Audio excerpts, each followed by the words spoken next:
Paris, 1991. Numa noite sufocante de verão. A cidade, que há semanas derretia sob uma onda de calor implacável, estava em silêncio. As ruas, normalmente movimentadas, estavam desertas. O Louvre, um santuário da arte, mais quieto do que nunca.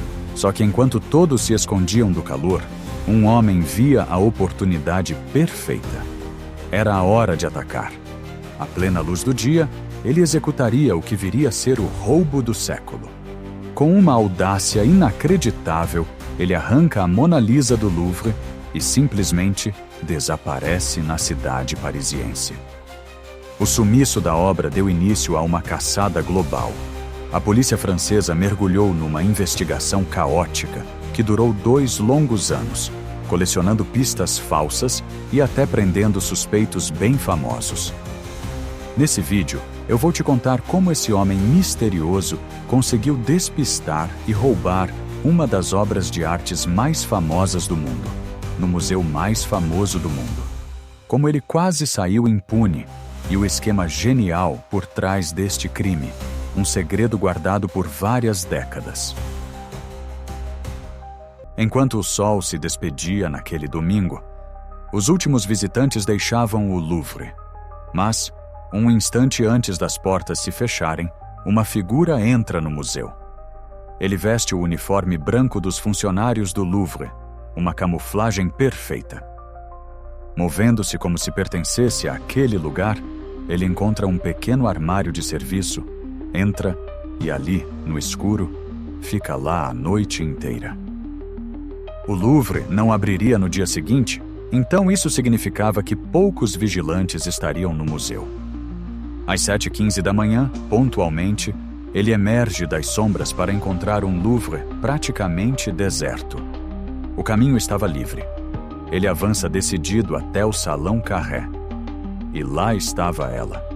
Naquela época, a Mona Lisa não era a superestrela que conhecemos. Não tinha uma sala exclusiva, nem era o centro das atenções. Mas aquele ladrão estava prestes a mudar seu destino para sempre. Num movimento rápido e preciso, ele a desprende da parede e a leva para uma escada de serviço. Com uma simples chave de fenda, ele separa a tela da sua pesada moldura de vidro. Então, a enrola num lençol branco e segue para a saída mais próxima.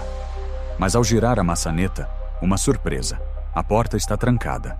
Nesse exato instante, como uma peça do destino, um encanador do museu surge do nada. Ao ver o homem com o uniforme, ele não suspeita de nada.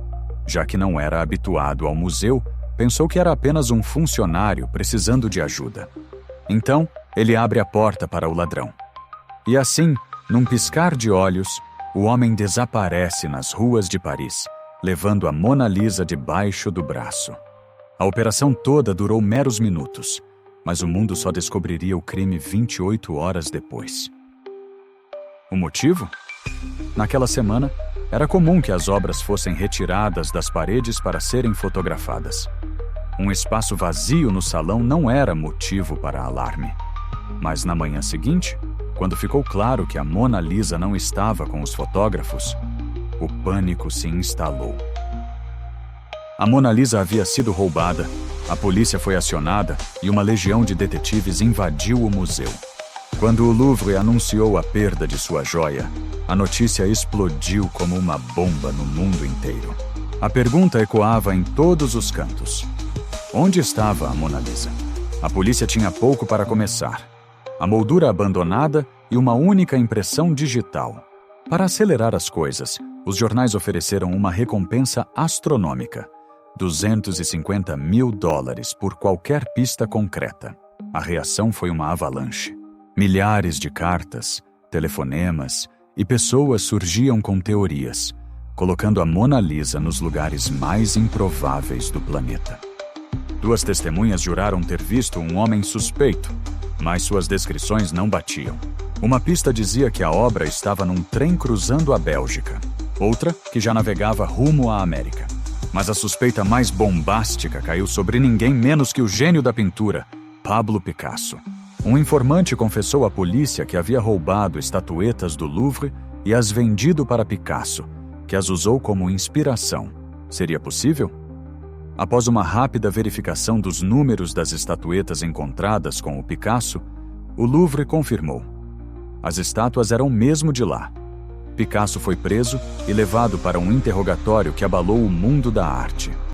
Ao mesmo tempo, outro nome poderoso entrou na mira da polícia.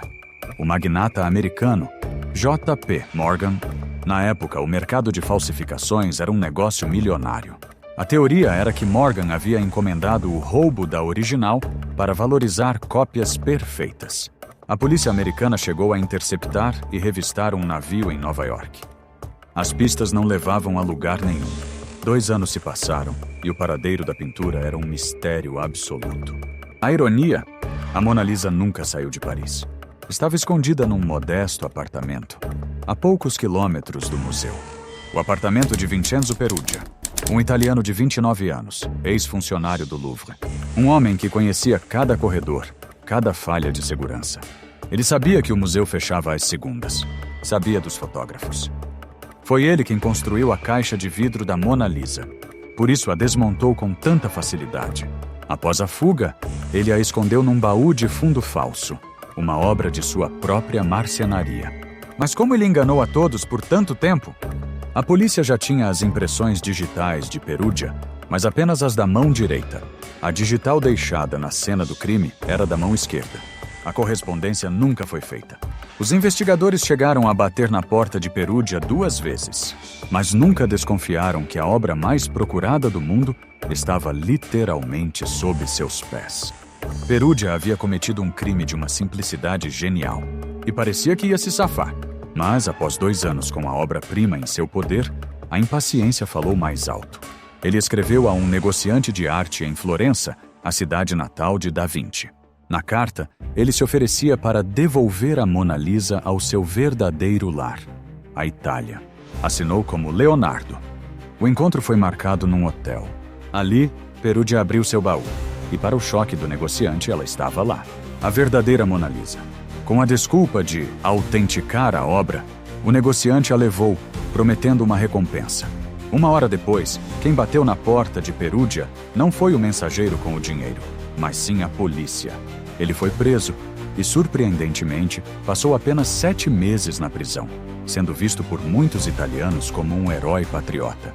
O caso parecia encerrado, mas a história ainda guardava um último segredo. Em 1932, um jornalista publicou uma reportagem bombástica, revelando o cérebro por trás de tudo. O verdadeiro arquiteto do plano seria um mestre da enganação chamado Eduardo de Valfierno.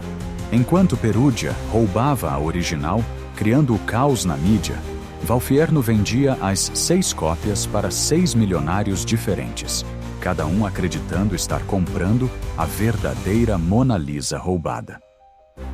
As pessoas envolvidas no esquema teriam lucrado o equivalente a 90 milhões de dólares nos dias de hoje. No fim, essa história nos traz a seguinte indagação. Será que a pintura que vemos hoje no Louvre é a mesma que Leonardo da Vinci pintou? Ou seria ela uma das cópias perfeitas de Valfierno, enquanto a original descansa na parede de algum colecionador secreto? Bom, o sorriso dela guarda esse segredo melhor do que ninguém. Se gostou do vídeo, não se esqueça de se inscrever, ativar o sininho e dar like. E se puder, comente o que achou dessa história, até um emoji já vale. Até o próximo mistério.